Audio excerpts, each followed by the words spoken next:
Now, you might remember back to when Leah and I built this box lamp. Now, the whole idea behind it was to make this framework around our beautiful Edison globe. As you can see, it does work a treat. But you know what? I want to take it up a notch. Whilst I love the look of the pine, the natural pine around here, I just want to get a bit more depth to the colour around the outsides of this. So what I'm opting to use is some stain, which is in an ebony colour from Sikkens, and I think it's going to be the perfect fit for this one. So what you want to make sure is that you give this a really good stir, because over time all the colour and the pigments tend to fall to the bottom of the can, so you want to make sure you get that up right through the mix, so you're going to get the best representation of stain colour. You don't want to dip your brush all the way in, you just want a little bit on the end, and the idea is that we're just going to start working with the grain, getting our stain on. Now, this stain that I'm using is an exterior grade stain. So this is perfect for using outside on outdoor windows, doors and the like. I know this isn't going outside, but the colour that you get with this ebony is exactly what I'm after.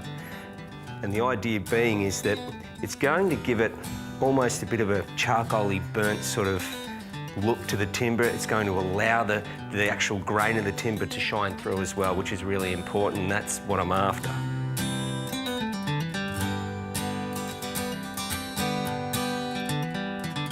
The other good thing too, being that we have, you know, this black cord and that black fitting there as well, once again, it seems to marry in beautifully as well. So, very happy with the colour choice.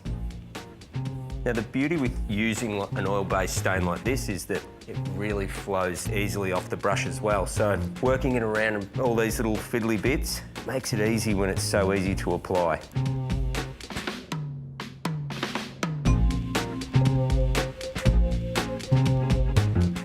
So that's the sides done. Now from here, I'm going to stain this outer edge as well, and I'll leave the internals as natural pine. I think we'll get a real good contrast there.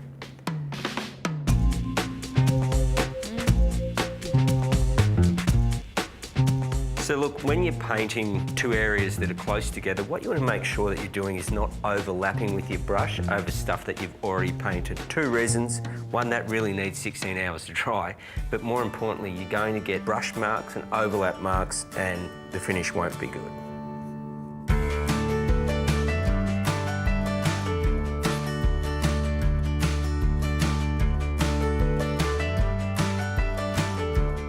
All right, that's our sides done there.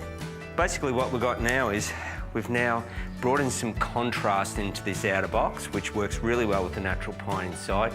And look, in terms of the actual stain colour here, I love that you can see the grain of the timber under here. And look, as it dries over the next few hours, it can look a little bit patchy at the start, but once it does dry, it'll even out.